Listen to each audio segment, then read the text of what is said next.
I got so much motherfucking design on right now. Break it down, bring it back, make it clap. I got 3 old thoughts, new block, wear that thing. Bitches on my line, and you know.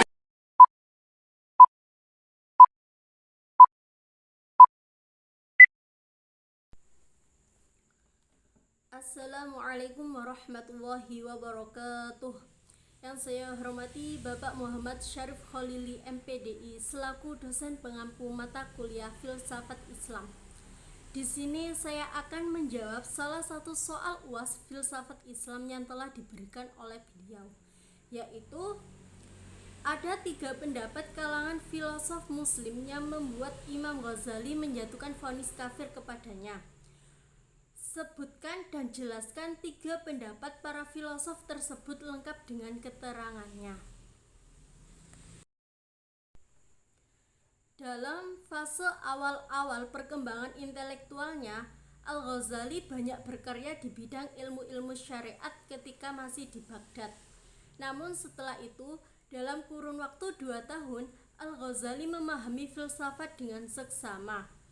Hampir setahun ia terus merenungkannya, mengulang-ulang kajiannya, dan membiasakan diri dengannya. Di samping itu, ia terus meneliti kebohongan dan penyelewengan yang terkandung di dalamnya. Pada saat itulah Al-Ghazali menyingkap pemalsuan dan tipu-tipuan, serta membedakan unsur yang benar dan yang cuma khayalan. Dalam Tahafut al-Falasifah, Al-Ghazali memandang para filsuf telah melakukan kerancauan dalam berpikir. Baginya setidaknya ada 20 masalah yang menyebabkan para filsuf ini menjadi ahli al-bid'ah dan kafir. Dari 20 persoalan ini, Al-Ghazali menegaskan bahwa para filsuf menjadi kafir karena 3 masalah. Yang pertama, para filsuf berpendapat bahwa alam itu qadim, tidak mempunyai permulaan. Ini merupakan pendapat Aristoteles dan pengikutnya. Para filsuf muslim sebelum Al-Ghazali mengatakan bahwa alam ini qadim. Sebab qadimnya Tuhan atas alam sama halnya qadimnya ilat atas maklulnya, atas sebab akibatnya, yakni dari zat dan tingkatan, juga dari segi zaman. Para filsuf kala itu beralasan tidak mungkin wujud yang lebih dahulu, yaitu alam keluar dari qadim atau Tuhan, karena dengan demikian berarti kita bisa membayangkan bahwa yang qadim itu sudah ada, sedangkan alam belum ada. Menurut Al-Ghazali, yang qadim tidak mempunyai permulaan, hanyalah Tuhan semata. Maka selain Tuhan haruslah bersifat baru. Karena apabila terdapat sesuatu yang qadim selain Tuhan, maka dapat memunculkan faham apabila yang qadim banyak, berarti Tuhan banyak. Pemikiran ini tentu menimbulkan kemusyrikan yang pelakunya dosa besar dan tidak diampuni oleh Tuhan, ataupun masuk golongan ateisme yang menyatakan bahwa alam yang qadim tidak perlu adanya pencipta. Yang kedua, pendapat para filsuf yang menyatakan bahwa Tuhan tidak mungkin mengetahui hal-hal yang bersifat partikular. Hal-hal yang bersifat partikular ini pendapat yang dipegangi oleh Ibnu Sina. Mula-mula pendapat ini dipegang oleh Aristoteles, kemudian dianut para filsuf muslim. Menurut Al-Ghazali, para filsuf muslim itu mempunyai pemahaman bahwa Allah hanya mengikuti zatnya sendiri, dengan alasan alam ini selalu menjadi perubah-perubahan. Jika Allah mengetahui rincian perubahan tersebut, hal ini akan membawa perubahan pada zatnya. Perubahan pada objek ilmu akan membawa perubahan pada yang punya ilmu. Ini mustahil terjadi pada Allah. Al-Ghazali mengkritik seraya seraya mengatakan bahwa para filosof itu telah melakukan kesalahan fatal.